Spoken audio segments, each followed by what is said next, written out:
आज उमापूर येथे हिंदू सभेला मार्गदर्शन करण्यासाठी उपस्थित हिंदू धर्म रक्षक अत्यंत प्रखरपणे आपली भूमिका मांडणारे माननीय संग्राम भैया जगताप व्यासपीठावरती उपस्थित आता एकदम ताकदीनं हिंदू धर्माच्या कामासाठी उतरलेले आहेत माननीय धवलदादा मोहिते व्यासपीठावरती उपस्थित आपल्या सर्वांचे आदरणीय ज्यांनी आता आपल्याला मार्गदर्शन केलं ते माननीय महंत हबप श्री दत्तागिरी महाराज श्री क्षेत्र गोरक्षनाथ संस्थान कुंभे जळगाव व्यासपीठावरती उपस्थित माननीय अंबादासजी अंबोरे माननीय योगेश दादासाहेब उपस्थित आहेत श्रीकांतजी सानप आहेत आणि तुम्ही सगळेजण हिंदू धर्मावरती जेव्हा कोणी वाकड्या नजरेनं बघतं तेव्हा निरोप सांगायची गरज पडत नाही निमंत्रण द्यायची गरज पडत नाही असे हजारोच्या संख्येनं उपस्थित असलेल्या माझ्या हिंदू भावांनो आणि बहिणींनो आम्ही आता ब्रह्मगाव मध्ये जाऊन आलो आणि ब्रह्मगाव मध्ये ईदच्या दिवशी एक पवित्र असं हनुमानांचं मंदिर आहे आणि ईद दिवशी हनुमानाच्या मूर्तीची विटंबना झाली म्हणजे काय केलं गोमांस हे हनुमानाच्या मूर्तीवरती पूर्ण म्हणजे जसा हार घालतो तशा पद्धतीनं गोमांस चिटकवलं गेलं आता ही बाब तळपायाची आग मस्तकात जाणारी आहे की नाही जाणारी सांगा सगळ्यांना तोंड आहेत ना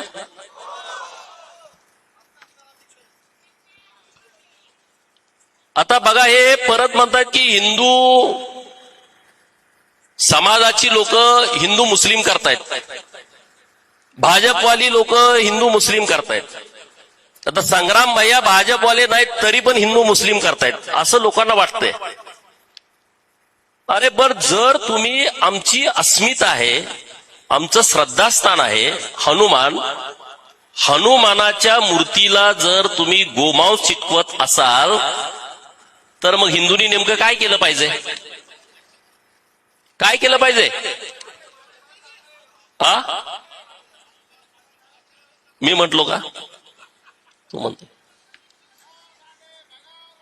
म्हणजे ही परिस्थिती अरे हा तो मराठवाडा आहे ज्यांनी मोगलांना पळती बोय थोडी करून सोडली होती हा तोच मराठवाडा आहे ज्यांनी निजामाला मातीत गाडलं त्या मराठवाड्यामध्ये जर कुणी आमच्या अस्मितेशी खेळण्याचा प्रयत्न करणार असेल तर हा हिंदू बघत बसणार नाही जशास तसं उत्तर देण्यासाठी हे सगळे इथं एकत्रित आलेत आणि म्हणून महाराजांच्या शुभ हस्ते आज ब्रह्मगाव मध्ये हनुमानाच्या मंदिराच्या शेजारी त्याच जागेमध्ये गोमातेचं पवित्र मंदिर उभा करण्याचा संकल्प केलेला आहे आणि तसं भूमिपूजन केलेलं आहे मी महाराजांना विनंती अशी केली गोमातेचं मंदिर आपण बांधतोय पण त्या गोमातेचं सिंग टोकदार असलं पाहिजे म्हणजे गिर गाय सारखं नको खिलार गायीचं कसं सिंग टोकदार असतंय परत जर कोणी भडवा तिथं आला तर त्या शिंगानंच डेडा काढला पाहिजे असं टोकदार सिंग गोमातेचं असलं पाहिजे कारण छत्रपती शिवाजी महाराजांनी वाघ नक्या कोतळा कसा बाहेर काढला तसं ते गोमातेच्या कडून घडलं पाहिजे आणि म्हणून एकदम टोकदार शिंगाची गोमाता आणि ते पवित्र मंदिर ब्रह्मगाव मध्ये पुढच्या ईदच्या अगोदर आपल्याला उभा करायचं आहे आणि ते सगळ्यांच्या सहभागातून उभा करायचं आहे तिथे गेल्यानंतर म्हटलं की आपली 140 लोक आहेत असू द्या ना काय अडचण आहे एक जरी असलं तर काही अडचण नाही. छत्रपती शिवाजी महाराज जेव्हा मोहिमेवरती जायचे तेव्हा काय त्यांच्याबरोबर हजारो लोक असायची नाहीत. शाहिस्ते खानाची बोटं तोडली तेव्हा महाराजांच्या सोबत किती लोक होती? आग्र्याहून महाराज सुटून आले, जास्त लोकांची गरज नाही, 140 आहेत, कापी आहेत. परंतु त्या 140 लोकांना जर कोणी त्रास देण्याचा प्रयत्न केला तर त्यांना आम्हाला एकच सांगायचं आहे, परत मग तुम्ही म्हणू नका असं का घडलं, अशी म्हणायची वेळ तुमच्यावरती येऊ नये. ते आता गावात आम्ही गेलो, सगळं अतिक्रमण, ती मशीद बांधल्या रस्त्यावरती. पोलीस प्रशासनाला आमची विनंती आणि आव्हान आहे, सरकारी जागेमध्ये एखादं जर प्रार्थना स्थळ उभा केला असेल, पहिलं ते जमीनदोस्त केलं पाहिजे, बुलडोजर फिरवला पाहिजे. तिथं मारुती मंदिराची जमीन आहे, ती जमीन बळकावली आहे. त्याच ठिकाणी लक्ष्मी मातेची जमीन आहे 4.5 एकर, ती जमीन बळकावलेली आहे. कशाची वाट बघताय तुम्ही? महसूल प्रशासन आणि पोलीस प्रशासन, तुम्ही आमच्या पोरांच्या वरती गुन्हे दाखल करता. हनुमानाची तिथं अभिषेक करायला गेल्याच्या नंतर काय कारण आहे गुन्हे दाखल करायचं? जेव्हा गैरधर्मीय लोक आमच्या हनुमानाची विटंबना करतायत आणि जर आम्ही अभिषेक करायला जात असेल, कोणत्या आधारे तुम्ही आमच्या हिंदू पोरांच्या वरती गुन्हे दाखल केले? तात्काळ ते गुन्हे मागे घ्या. आणि तुम्ही एका आरोपीला अटक केलाय 55 वर्षाच्या. एक माणसाचं डोकं असं चालतं का? एक माणूस असला उद्योग करतो का? त्याच्या पाठीमागं कोण मास्टर माइंड आहे त्याला पहिल्या बेड्या ठोका. त्याचा आधी ढोंगणाचं साल्ट काढा ना, दावा तिथं ताकद कळू द्या ना त्याला. हे चेक करतायत तुम्हाला. छत्रपती शिवाजी महाराजांना माहित होतं हे आक्रमण करतायत, हे मंदिरावरती हे आक्रमण करतायत, मूर्त्यांचं विटंबना करतायत, हे छत्रपती शिवाजी महाराजांना पक्क माहित होतं. आणि म्हणून छत्रपती शिवाजी महाराज होते तोपर्यंत औरंगजेबाचं इकडं येण्याचं धाडस झालं नाही, कारण त्याला माहित आहे की आपलं काही खरं नाही. आज तीच परिस्थिती आहे. छत्रपती शिवाजी महाराजांच्या मूर्तीची मोडतोड केली. संग्राम भैयाने आम्ही गेलो होतो यवतला, पुणे जिल्ह्यामध्ये. लोक म्हणली गोपीचंद आणि संग्राम भैया आले, दंगत पेटली. अरे महाराजांच्या मूर्तीची तोडफोड महाराष्ट्रामध्ये होते. अन्नपूर्णा मातेचं मंदिर मुळशीला, तो चांद शेख नावाचा पोरगा, त्यानं अश्लील कृत्य केलं मूर्तीसोबत. त्याचा व्हिडिओ बाहेर आला, सीसीटीव्ही फुटेज बाहेर आलं. नंदी महाराजांची शिंग कापायची, नंदी महाराजांचं कान कापायचं, नंदी महाराजांचं नाक कापायचं. हे का होत आहे? डॉक्टर बाबासाहेब आंबेडकर साहेबांच्या मूर्तीची 4 ठिकाणी विटंबना केली या जिहादी लोकांनी. आणि परत काय म्हणायचं? दारुड्याने केलं.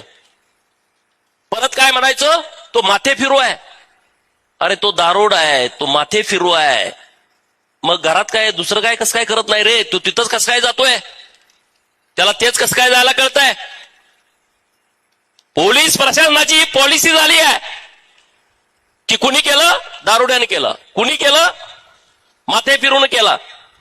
हे कुणी असू द्या, याच्या पाठीमाग ताकद असल्याशिवाय अशा घटना घडत नाहीत. आणि त्यामुळं बीडच्या एसपीनी हे हिंदूंच्या विरोधामध्ये भूमिका घेण्याचं बंद करावं. माननीय मुख्यमंत्री महोदयांच्याकडे तुमची आम्ही तक्रार सोमवारी संग्राम भैया आणि मी जाऊन करू. इथं आल्याच्या नंतर आम्हाला हे सांगितलं, हे काय एसपी, ऍडिशनल एसपी, इथले पोलीस कशासाठी करताय? तुम्ही कुठं औरंगजेबाच्या दरबारात काय जी हुजूर करण्यासाठी नाही आहे. अरे आमची लोक कधी यांना त्रासच देत नाहीत. का हे घडतंय? कोण घडवताय? लव जिहादच्या घटना रोज होत आहेत. पोरींना फसवलं जातंय हिंदूंच्या फेसबुकवरनं. त्या पोरींना टार्गेट केलं जात आहे. इन्स्टावरनं नावं बदलायची, हिंदूंची नावं लावायची, हिंदू देवदेवळांचे फोटो इन्स्टाला आयडीला लावायचे, पोरींना एकदा जाळ्यामध्ये घ्यायचं, अन्याय अत्याचार करायचा, व्हिडिओ तयार करायचे, ते व्हिडिओ दुसऱ्या पोरांना द्यायचे, त्याला परत व्हिडिओ करायचा, भीती घालायची, आईला दाखवतो, वडिलांना दाखवतो, तिसऱ्याला द्यायचा. काय प्रकार आहे? आणि मग परत आमच्या महाराष्ट्रात आहेतच थोर विचारवंत. मग त्यांना प्रेम झालं म्हणून काय झालं? काय जरा तर लाजा. रोज हे प्रकार घडतायत. लँड जिहाद, सरकारी जागेवरती अतिक्रमण. उमापूरमध्ये काय आहे? उमापूरमध्ये सुद्धा तुम्हाला जागा दिली किती? तुम्ही धरली आहे किती? प्रशासनानं ही जबाबदारीनं उमापूरमध्ये ग्रामपंचायतनं जी कब्रस्तानला जागा दिली आहे त्याच्यात 3 पट जागा धरल्या आहे. तुमच्या काय बापाची जागा आहे का रे? ती परत करा. सरकारची मालमत्ता, इथल्या प्रशासनाची जबाबदारी आहे. तुमचं काम आहे, तुमचं कर्तव्य आहे. सरकारी जागेंचं संरक्षण करणं ही लोकप्रतिनिधींची जबाबदारी आहे आणि प्रशासनाची पण जबाबदारी आहे. आणि म्हणून या बीड जिल्ह्यामध्ये जिथं जिथं सरकारी जागेवरती अतिक्रमण झालं असेल, गॅरेज टाकायची मोठी मोठी, भंगार गोळा करायची दुकानं टाकायची मोठी मोठी, मशिदी बांधायच्या, इथं बांध तिथं बांध. अरे काय त्याला परवानगी आहे का? जिल्हाधिकारी बीड, त्यांना आता त्यांची भावना काय मला माहित नाही, पण ते चेक करा. प्रार्थना स्थळ कुठं कुठं आहेत, त्याला परवानगी आहे का? ती जागा दिली आहे का? त्या जागेची परवानगी दिली आहे काय? ते बांधकाम कुठून झालं? ते पैसे आले कुठून? अरे आम्हाला सभा मंडप बांधायचं म्हणलं तर आमदार खासदाराकडे जावं लागतंय. मग तुम्ही 2-2, 3-3 मजली बनवताय कुठून? पैसे कुठून आले? याच्या मुळापर्यंत तुम्ही गेला पाहिजे. हे बांधतायत कुठून? कुठून पैसे आले? याचा सगळा तपास हा सगळा पोलिसांनी केला पाहिजे. अरे मोगल गेले, औरंगजेब गेला, निजाम मातीत गाडला गेला. आपल्या सरकारनं औरंगाबादचं नाव बदललं, धर्मवीर छत्रपती संभाजीनगर केलं. अहमदनगरचं नाव बदललं, पुण्यश्लोक अहिल्यादेवी नगर केला. उस्मानाबादचं नाव बदललं, धाराशिव केलं. अरे निजामांचं सरकार कुठं होतं? इकडं. छत्रपती शिवाजी महाराजांची राजधानी कुठं? कोकणामध्ये रायगड. रायगड किल्ला. महाराजांचा राज्याभिषेक रायगडवरती झाला. महाराजांचं निधन रायगडवरती झालं. महाराजांची पुण्य समाधी स्थळ रायगड आहे. आणि हे रायगड छत्री निजामपूर ग्रामपंचायतच्या अंतर्गत. निजाम तिकडे गेला कुठनं? विचार करा ना. महाराजांचं राजधानीचं ठिकाण, त्या गावाचं नाव छत्री निजामपूर. जेव्हा ही गोष्ट आमच्या लक्षात आली, मागचं अधिवेशन होता, तिथूनच मी अधिवेशनाला गेलो आणि माननीय मुख्यमंत्री महोदयांना पत्र दिला, ग्रामविकास खात्याचे मंत्री महोदयांना पत्र दिला की महाराजांचं रायगड छत्री निजामपूर ग्रामपंचायत मध्ये असू शकत नाही आणि आपलं सरकार छत्रपती शिवाजी महाराजांच्या विचारावरती काम करताय. 17 दिवसाच्या आतमध्ये त्या ग्रामपंचायतचं नाव रायगडवाडी केलं. रायगडवाडी केलं. आणि म्हणून तुम्हाला मला विनंती करायची आहे. मी तुम्हाला हे का सांगतोय? बीड जिल्ह्यामध्ये मोगलांच्या खुणा असणारी जी गावं आहेत, इमामपूर, औरंगपूर, कुकडा. अरे आता मातीत गाडला तरी पण औरंगपूर, कुकडा इथं कसं काय? शाहजहानपूर, उमरत खालसा, दगडी शाहजहानपूर, सुलतानपूर. अरे नावं आता पुसून टाका ना. मूळ नावं काय शोधा. तिकडं पाकिस्तानमध्ये मागच्या 2 महिन्यापूर्वी तिथल्या एका राज्य सरकारनं भूमिका अशी घेतली, लाहोरचं नाव कृष्णनगर करायचं. मी इथलं नाही सांगत, पाकिस्तान मधलं. तिथलं सरकार म्हणतंय लाहोरचं नाव कृष्णनगर होतं, ते कृष्णनगर करा. तिथले कट्टरपंथी विरोधात गेले म्हणून तो निर्णय थांबला. सुंदी नगरचं नाव संत नगर करा. तिथली लोक म्हणायला लागलेत, अरे तुम्ही जागा व्हा. मागच्या 15 दिवसापूर्वी पाकिस्तानचा रक्षा मंत्री, त्या रक्षा मंत्रीनं खाजा मोहम्मद आसिफ, युट्यूब वरती जाऊन बघा, खाजा मोहम्मद आसिफ काय म्हणतोय, पाकिस्तानचा रक्षा मंत्री देशाचा, तो काय म्हणतोय की पाकिस्तान मधल्या मुलांना चुकीचा इतिहास शिकवला जातोय. चुकीचा इतिहास शिकवला जातोय म्हणजे काय, तर आमचे राजे होते सम्राट अशोक. कोण म्हणतोय, मी नाही. कोण म्हणतोय, संग्राम भैया नाही. भारतीय जनता पार्टीचा प्रवक्ता म्हणत नाही. राष्ट्रीय स्वयंसंघाचा प्रचारक म्हणत नाही. पाकिस्तानचा रक्षा मंत्री म्हणतोय की आमच्या देशामध्ये आमच्या विद्यार्थ्यांना चुकीचा इतिहास शिकवला जातोय. चुकीचा इतिहास म्हणजे काय, तोच पुढे बोलतोय की इथं सम्राट अशोकांचा इतिहास शिकवला जायचा, चंद्रगुप्त मौर्यांचा इतिहास शिकवला जायचा, आणि तो इतिहास आता पुस्तकातनं काढून टाकलाय. तो परत शिकवा, कारण आमचे पूर्वज हिंदू होते, हा पाकिस्तानचा रक्षा मंत्री म्हणतोय. हे झालं एक. गुलाब नबी आझाद नाव तुम्ही ऐकलंय की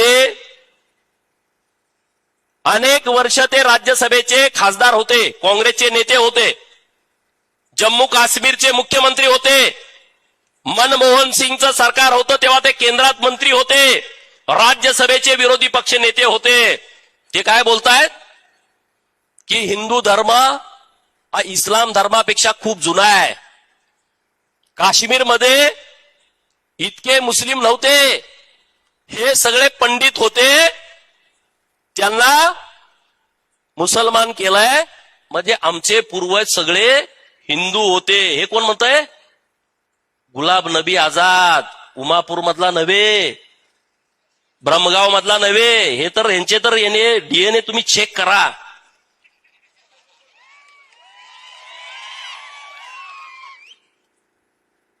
ही वस्तुस्थिती आहे, हे काही खोटं नाही. धाक दाखवून धर्मांतरण केलेलं आहे, आणि त्यामुळं तुम्ही सगळे लोक ही नावं बदलून टाका, काही ठेवू नका. प्रस्ताव आजची सभा झाल्याच्या नंतर, नाहीतर ऐकला आणि निघून गेला असं नाही. जेवढी जेवढी मोगलांच्या खुणा आहेत तिथं, निजामांच्या खुणा आहेत, त्या पुसून काढायच्या, ठेवायची नाही. ही छत्रपती शिवाजी महाराजांची भूमी आहे, ही धर्मवीर छत्रपती संभाजी महाराजांची भूमी आहे, पुण्यश्लोक अहिल्या देवी होळकरांची जन्मभूमी आहे महाराष्ट्र. आपण हे जे सगळे ज्यांनी आमच्यावरती अन्याय अत्याचार केला, आमच्या धर्मावरती आक्रमण केलं, त्या खुणा आम्हाला नको आहेत. लँड जिहाद, लव जिहाद, ज्यूस जिहाद, तुम्ही बघताय सगळ्या मीडियामध्ये. कॉर्पोरेट जिहाद, आपल्या मुली शिकलेल्या मोठ्या कंपनीमध्ये कामाला आहेत, त्यांना सुद्धा टार्गेट केलं जात आहे. लोक बरोबर काहीतरी सांगते, काहीतरी नाही. राजकारणाच्या पलीकडचा हा विषय आहे. नीट समजून घ्या हिंदूनो.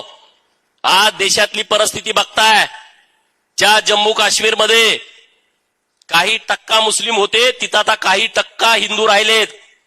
पूर्व भारतातली परिस्थिती बघा, मणिपूर सारखं तिथं वाद सुरू आहेत. का? लोकांचं धर्मांतरण मोठ्या प्रमाणात झालं. मेघालय, मणिपूर, अरुणाचल प्रदेश, सिक्कीम, ही सगळी राज्य बघा बऱ्यापैकी कन्वर्ट झाले.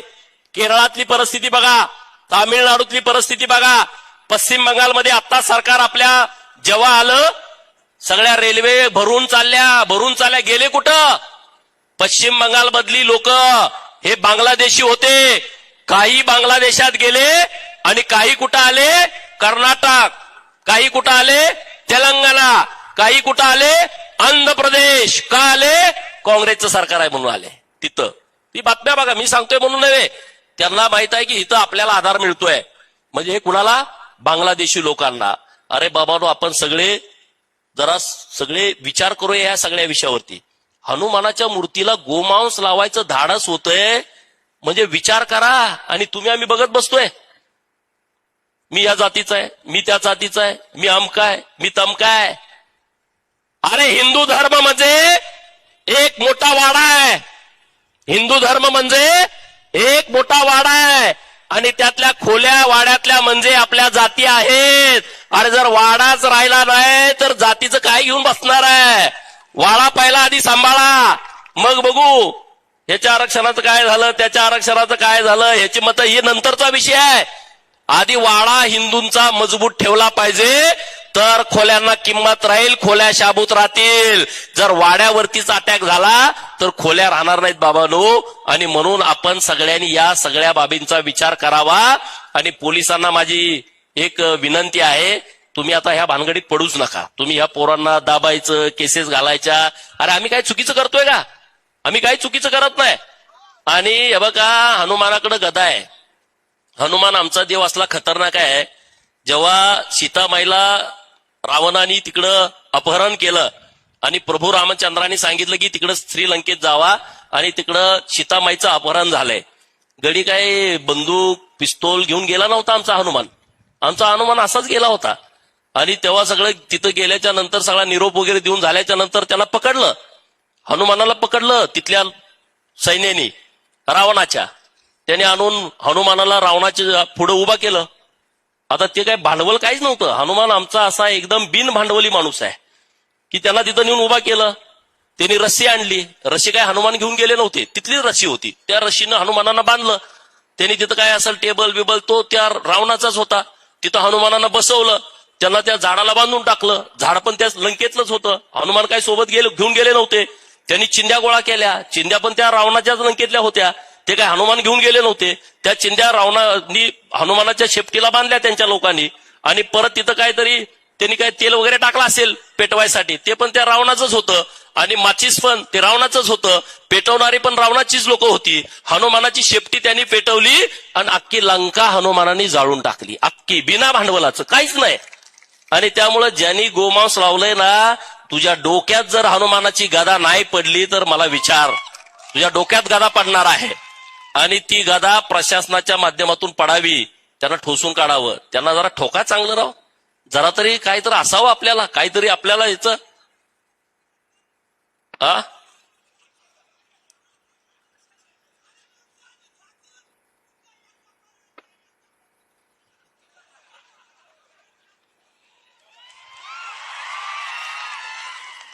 त्यामुळं आपण सगळेजण एकत्रित येऊया, संघटित होऊया, एक ताकदीनं, एकजुटीनं या सगळ्या विषयामध्ये आपल्याला पुढे जायचंय. पुढच्या वर्षी गोमातेच्या मंदिराच्या उद्घाटनाला महाराजांच्या आशीर्वादाने आम्ही येणार आहोत आणि महाराज सांगतील ती जबाबदारी आम्ही पार पाडणार आहोत. तुम्ही आम्हाला सांगायचं ही जबाबदारी पार पाडा, ती जबाबदारी आपण पार पाडू. हे आज एका ब्रह्मगावात झालं, परंतु हे सगळ्या गावामध्ये करायचं प्लॅनिंग सुरू आहे.